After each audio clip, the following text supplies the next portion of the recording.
Welcome back to another technical deep dive here in the debug zone. Today we're tackling a big question and breaking it down with insights from other users. Hopefully this clears up some misconceptions and helps you get the answer you need. So buckle up, stay a little curious, and let's jump right in.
And that's a wrap.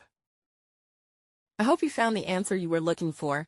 If you did, take a second to hit that subscribe button. It really helps out. And let me know in the comments which solution worked best for you.